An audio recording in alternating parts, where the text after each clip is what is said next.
WhatsApp guys, welcome back once again. So दोस्तों, आज की कहानी जो एक्सप्लेन करने जा रहे हैं उसका नाम है नोवेयर इन अफ्रीका।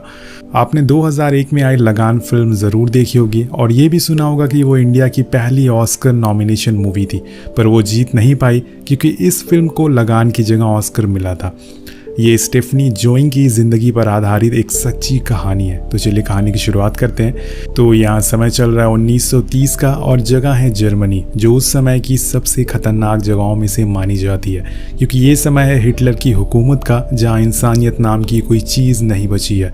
ज्यूस को मारा जा रहा है और उनके घर वालों को जॉब से निकाल दिया गया है और इतनी बुरी नौबत आ गई है कि उन्हें अपना देश छोड़कर कहीं और भागना पड़ रहा है, क्योंकि अगर वो जर्मनी में रहे तो वो अपनी जान से हाथ धो बैठेंगे। इन्हीं में से एक यहूदी रेडक्लिफ फैमिली है जिसमें स्टेफनी नाम की एक लड़की भी है। एक दिन उसके डैड वॉल्टर, जो कि एक पेशे से नामी वकील थे, उन्हें ज्यूस की वजह से काम से निकाल दिया जाता है। तो वॉल्टर को समझ आ गया था कि अब वो यहाँ पर नहीं रह सकते क्योंकि ये तो बस एक शुरुआत है, और उन्हें अंदाज़ा हो गया था कि आगे जाकर ये चीज़ और ज़्यादा भयानक मोड़ लेने वाली है, क्योंकि हिटलर और उसके लोग ज्यूस से नफरत करते हैं और वो जब चाहे उन्हें मार सकते हैं, उन्हें घरों को जला सकते हैं। और इसलिए उसे और उसकी फैमिली को यहाँ से जल्द किसी और देश जाना होगा। लेकिन स्टीफनी को ये चीज़ बिल्कुल पसंद नहीं आई थी क्योंकि जर्मनी उसका देश है, वो यहीं पैदा हुई है। लेकिन यहाँ के लोग आखिर उसे क्यों नहीं जीने दे रहे हैं, उसे यहाँ रहने क्यों नहीं दे रहे हैं। उस समय पर वो सिर्फ 10 साल की है और उसे लग रहा है कि शायद उसके डैड का ट्रांसफ़र हो गया है, तभी वो ये जगह छोड़ कर जा रहे हैं। उसे इस बात का ज़रा भी अंदाज़ा नहीं है कि इस देश का क्या हाल हो गया है। एक राक्षस बैठा हुआ है जो सब कुछ बर्बाद करता जा रहा है।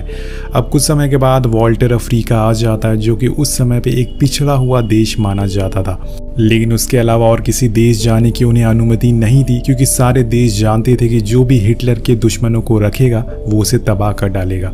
अब वॉल्टर को वहाँ एक फॉर्म में मैनेजर की नौकरी मिल जाती है। ये काम उसे सूट नहीं करता, पर यहाँ उसकी मजबूरी है। फार्म का मालिक, जिसका नाम मॉरिसन है, उसे वहीं गांव में रहने के लिए घर भी दे देता है। जिसके बाद वॉल्टर अपने पूरे परिवार को एक लेटर लिखता है कि उसे यहाँ एक घर और एक अच्छी नौकरी मिल गई है, आप सारे लोग यहाँ पर आ जाओ। पर उसके माता पिता और उसकी बहन को अभी भी लग रहा है कि जर्मनी के हालात ठीक हो सकते हैं, इसलिए वो वहीं रहने का फैसला करते हैं। पर वॉल्टर की वाइफ और उसकी बेटी ट्रेन से अफ्रीका आ जाते हैं क्योंकि यहाँ वॉल्टर को उनकी ज़रूरत थी। पर इतने बड़े और इतने डेवलप देश को छोड़कर आखिर स्टेफनी और उसकी माँ यहाँ रह पाएंगी, ये सवाल का जवाब आपको आगे मिल जाएगा। अब जर्मनी से अफ्रीका तक का लंबा सफ़र करके जब ये फैमिली अफ्रीका पहुँचती है तो एमा को समझ आ जाता है कि यहाँ रहना उसके लिए बहुत मुश्किल है, क्योंकि यहाँ सबसे पहली और सबसे बड़ी दिक्कत है पानी की, क्योंकि अफ्रीका में बहुत ही कम बारिश होती है अगर जर्मनी से कंपेयर करें तो। और दूसरी चीज़ यहाँ के मच्छर। वो जर्मनी में नाजियों से तो बच के यहाँ आ गए थे, पर यहाँ अफ्रीका के मच्छरों से नहीं बच पाएंगे, जिसका शिकार वॉल्टर भी हो चुका है। जब वो यहाँ शुरुआत में आया था तो इन मच्छरों ने उसकी जान लेने वाली हालत बना दी थी।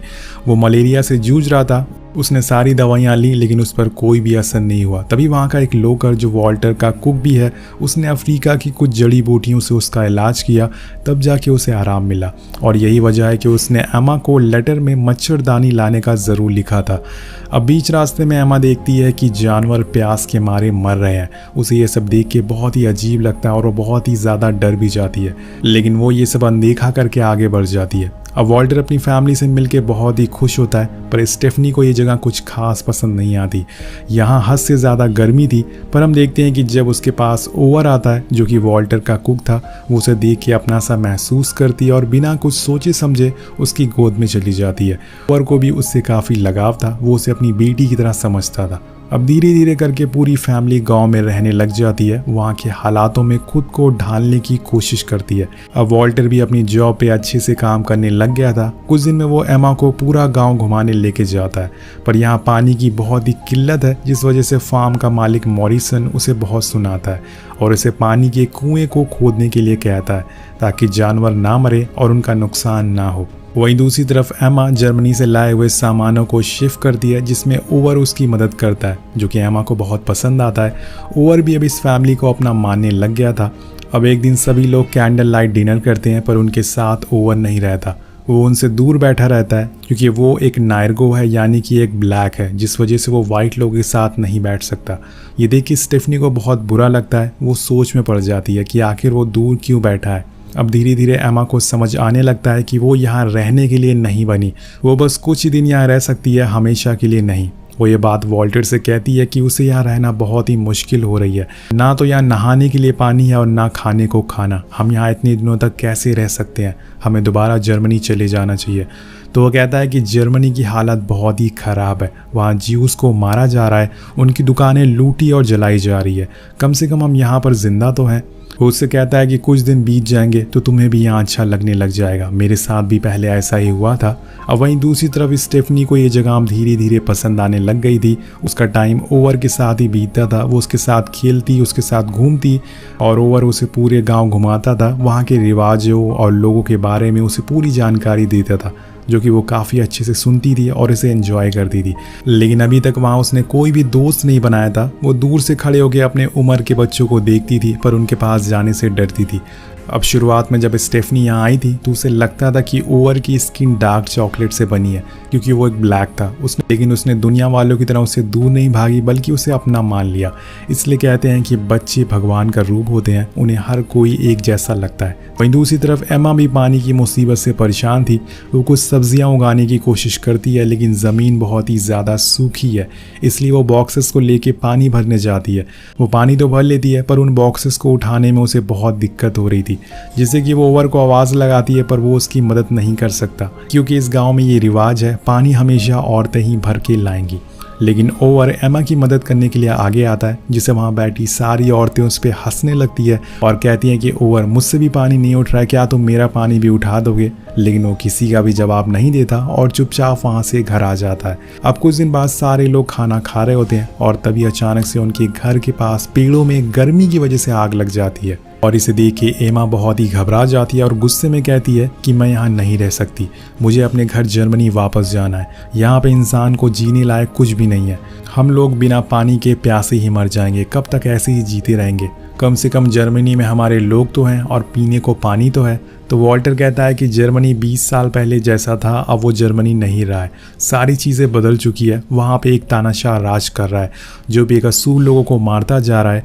और आज सुबह मैं रेडियो पे सुन रहा था, उसमें बताया जा रहा था कि हिटलर ने सारे यहूदियों को मार डाला है, उनके घर, उनके दुकानों को, यहाँ तक कि उनके प्रार्थना घरों को भी जला दिया है।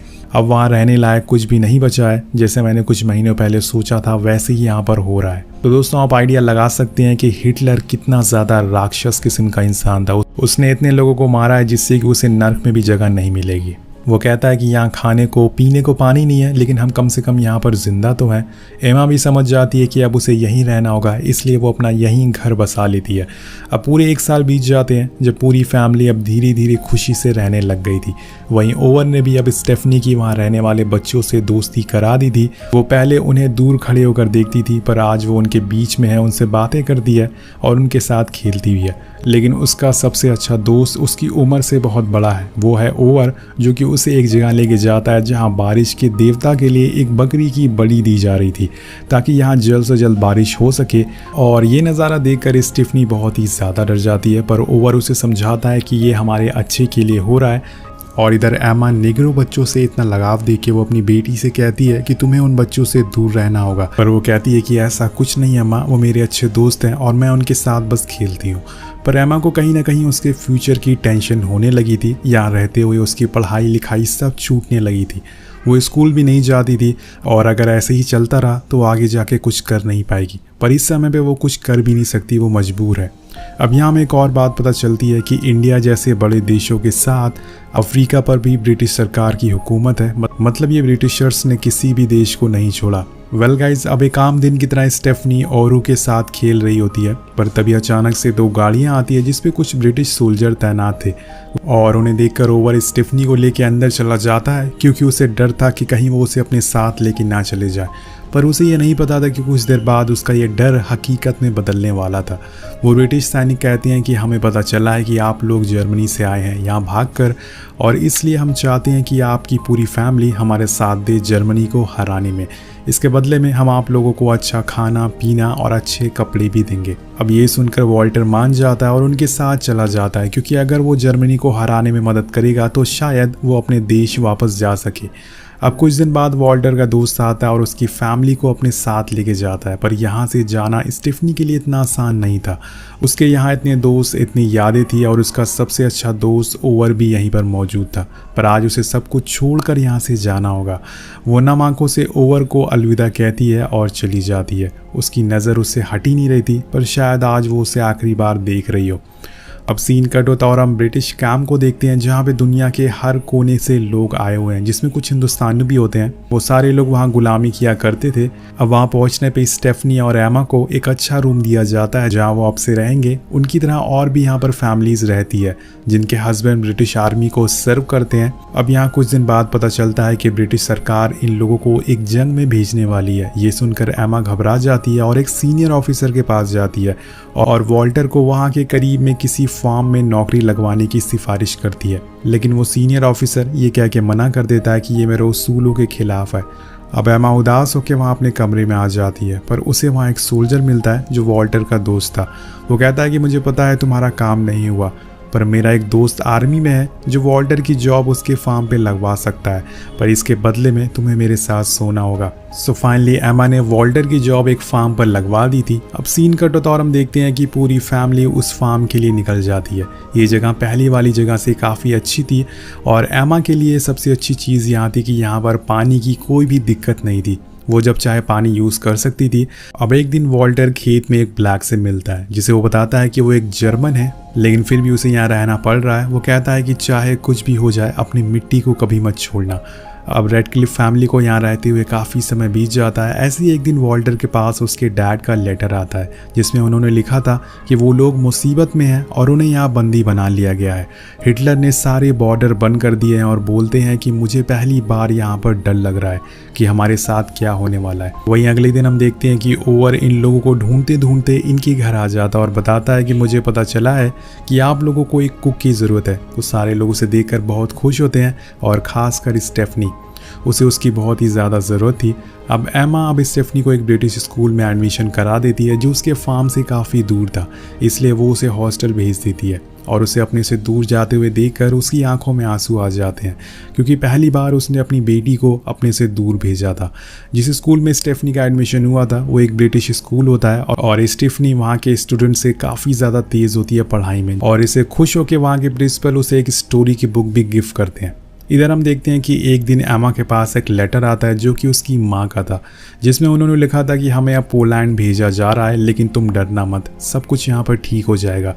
ये पढ़ते हुए एमा की आंखों में आंसू आ जाते हैं, क्योंकि उसे पता था कि एक ना एक दिन नाजी उन्हें मार डालेंगे। अब उसी रात एमा और वॉल्टर के बीच बहस होती है, क्योंकि अब एमा को अपनी माँ के पास जाना था, पर वॉल्टर कहता है कि मेरे डैड भी मुसीबत में है, लेकिन हम वहाँ नहीं जा सकते क्योंकि वहाँ जाना अपनी जान गंवाने के बराबर है। तुम मेरी बात क्यों नहीं समझ रही हो? वेल, वो उसे किसी तरह से समझा कर वहाँ रोकने की कोशिश कर रहा था। अब अगले दिन वहाँ वॉल्टर का एक दोस्त आता है जो उसे बताता है कि तुम यहाँ क्या कर रहे हो, तुम्हें तो आर्मी में होना चाहिए था। जर्मनी के खिलाफ इससे अच्छा मौका तुम्हें नहीं मिलेगा हिटलर को हराने का। अब अगले दिन एमा देखती है कि एक औरत एक पेड़ के नीचे बैठी हुई है, जिसकी हालत बहुत ही ज़्यादा ख़राब थी। वो उसके घर वालों से कहती है कि इसे घर में लेके चलो, तो वहाँ खड़ा एक आदमी कहता है कि ये मेरी माँ है और अब ये मरने वाली है। यहाँ का रिवाज है कि जो भी मरने वाली होती है उन्हें हम घर में नहीं रखते। ये सुन के एमा पूरी तरह से दंग रह जाती है कि आखिर ऐसे भी लोग इस दुनिया में कैसे हो सकते हैं। अब उस औरत को छोड़ के जाने के अलावा उसके पास कोई भी ऑप्शन नहीं होता। और अब हम यहाँ देखते हैं कि वॉल्टर ने एक बार फिर से आर्मी ज्वाइन कर लिया है। वो एमा से नैरोबी चलने को कहता है, पर वो मना कर देती है, ये कहते हुए कि वो ओवर के साथ ही रहेगी। उसके जाने के बाद वो उसका फार्म को संभाल लेगी। अब उसके मना करने के बाद वॉल्टर फाइनली आर्मी में भर्ती हो जाता है और दोनों ने उसी काम को चुना जो उन्हें पसंद था। अब एक दिन जब स्टेफनी घर आती है तो वो अपनी माँ से पूछती है कि माँ, हम ज्यूस क्यों हैं? मुझे स्कूल में बच्चे सब ज्यूस कह के चिढ़ाते हैं और वो कहते हैं कि हमने ही भगवान के बच्चे को मार डाला था। वो कहती हैं कि ऐसा कुछ नहीं है, हम यहूदी यानी कि ज्यूस से पहले एक जर्मन है और भगवान ने हमें एक जैसा ही बनाया। यहाँ के लोगों ने धर्म बनाया और उसके नाम पर लड़ने लगे। ये सब तुम मत सोचो और अपनी पढ़ाई पे ध्यान दो। इसके बाद वो दोनों गांव के मेले में जाते हैं जहाँ पे सारे नेग्रो लोग एक साथ थे और उनके बीच स्टेफनी और एमा भी होती हैं। और वहाँ स्टेफनी को वही लड़का दिखता है जिसे वो पसंद करती थी। अब यहाँ समय चल रहा है 9 मई 1945। वॉल्टर छुट्टी पे घर आता है और वो एमा को बताता है कि अब जर्मनी से जंग ख़त्म हो गई है। ये जानकर वो लोग बहुत ही खुश होते हैं, पर वो कहता है कि मुझे एक टीचर का लेटर मिला है जो कि डैड के बारे में था। वो बताता है कि उन्हें नाजीज ने बहुत मारा, जिससे डर के वो एक स्कूल में जाके छुप गए, पर वो ज़्यादा दिन तक वहाँ बच नहीं पाए। 2 और नाजीज लोगों ने उन्हें जान से मार डाला, लेकिन मेरी बहन लिजी बच गई और उसने एक आदमी से शादी कर ली। अब वॉल्टर थोड़े दिन में वापस आर्मी में चला जाता है और 1.5 साल बाद उसे एक और लेटर मिलता है जो कि उसे जर्मनी से आया था, जिसमें लिखा था कि अब वो वापस जर्मनी आ सकता है और उसे यहाँ जज की पोस्ट के लिए अप्रूव कर दिया गया है। अब वो अपने देश, अपने मुल्क वापस आ सकता है, पर अब यहाँ उसे स्टेफनी और एमा को मनाना पड़ेगा, जिसके लिए वो सबसे पहले स्टेफनी के पास जाता है। पर वो कहती है कि मेरी एक शर्त है, हम अपने साथ ओवर को भी लेके जाएंगे। लेकिन वॉल्टर उसकी ये शर्त मना कर देता है। अब वो यहाँ से सीधा घर आता और एमा से झूठ कहता है कि आर्मी चाहती है कि हम सारे सैनिक अपने देश चले जाएं।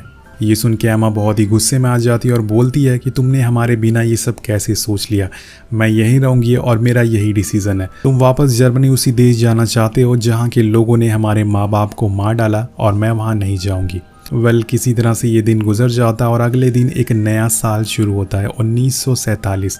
उस दिन पूरी फैमिली एंजॉय करती है और रात में वॉल्टर एक बार फिर उसे समझाता है कि जहां हम रह रहे हैं ये हमारा देश नहीं है, हम इसके एहसानमंद है, इसने हमारी जान बचाई, पर हमें इसे छोड़कर जाना होगा। लेकिन एमा उसकी बात सुनने को तैयार नहीं थी। वो तो फार्म की बातों में उलझी हुई थी और ये देखकर वॉल्टर चुप हो जाता है। अब अगले दिन वो अपने परिवार को, अपनी फैमिली को, एमा और स्टेफनी को छोड़कर जर्मनी के लिए निकल जाता है। उसे जाते देख स्टेफनी कहती है कि आप रुक जाइए, मॉम को आपकी ज़रूरत है, पर वो कहता है कि तुम्हारी मॉम यहाँ सब संभाल लेंगी। अब यहाँ वो एक और बात से दुखी था, क्योंकि वॉल्टर के ना रहने से एमा उसके दोस्त को पसंद करने लग गई थी और ये वॉल्टर देखकर समझ गया था, इसलिए वो एमा पर और ज़्यादा गुस्सा था। अब वो स्टेफनी को रोकने से भी नहीं रुकता और जाने लगता है, लेकिन तभी बीच रास्ते में उसकी जीप पे कुछ टिड्डे आके चिपक जाते हैं। जब वो बाहर निकलता है तो देखता है कि टिड्डों का झुंड गांव की तरफ आ रहा है। सारे लोकल्स लोग चिल्ला चिल्ला के अपने आसपास लोगों को बुलाते हैं और एमा भी भागते हुए अपने खेतों में आ जाती है। उन लोगों को परेशान देखकर वॉल्टर से रुका नहीं जाता, वो बिना कुछ सोचे समझे उनकी मदद करने चला जाता है। वो सभी मिलकर टिड्डों को भगाने लगते हैं क्योंकि वो सारे अनाज को खा रहे थे। उसे मदद करता हुआ देखकर एमा बहुत ही खुश होती है कि वो उसे छोड़कर वापस नहीं गया। अब रात होने पे वो वॉल्टर को प्रेगनेंसी के बारे में बताती है और बोलती है कि मुझे बहुत अच्छा लगा कि तुम हमारे लिए रुके, पर अब मैंने फैसला कर लिया है कि हम तुम्हारे साथ जाएंगे जर्मनी, क्योंकि तुम्हारे अलावा हमारे लिए और कोई अच्छा सोच नहीं सकता। ये फैसला एमा के लिए बहुत ही मुश्किल था, पर ये उनका देश नहीं है, उन्हें कभी न कभी तो यहाँ से जाना ही होगा। अब एक रात जब वॉल्टर ओवर के कमरे में जाता है तो देखता है कि वो चुपचाप बैठा हुआ है। वो उसे पूछता है कि तुम यहाँ क्यों बैठे हो, तुम्हारे साथ क्या हुआ? तो वो बताता है कि कल मैं यहाँ से जा रहा हूँ, हमारे धर्म में एक रिवाज है कि एक बार आदमी को सफारी डिजर्ट पे जाना होता है। अब वॉल्टर ये बातें सुन के उसे एक तोहफे में रस्सी देता और कहता है कि इसे रख लो, ये तुम्हें हमारी याद दिलाएगा।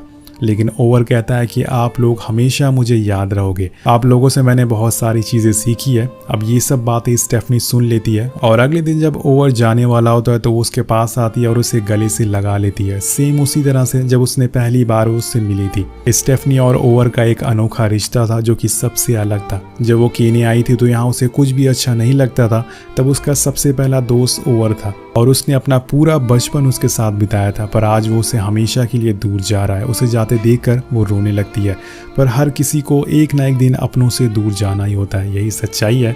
वेल गाइस, थोड़ी देर बाद ये लोग जर्मनी के लिए निकल जाते हैं। अब बीच रास्ते में जब उनकी ट्रेन रुकती है तो एमा बाहर केला बेच रही एक औरत से कहती है कि मैं बहुत गरीब हूँ, मेरे पास पैसे नहीं है, क्या तुम मुझे केले दे सकती हो?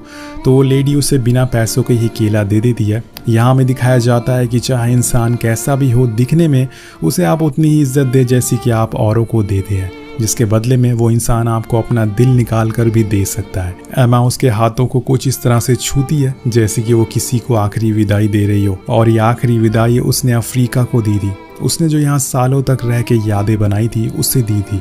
इसी के साथ ये खूबसूरत कहानी यही ख़त्म हो जाती है। तो इस कहानी में आपको एक चीज़ पता चल गई होगी कि आप दुनिया के किसी भी कोने में क्यों न चले जाएं, महंगी से महंगी जगह पर क्यों न चले जाएं, आपको जो सुकून चाहिए वो आपको अपने घर, अपने देश में ही मिलेगा।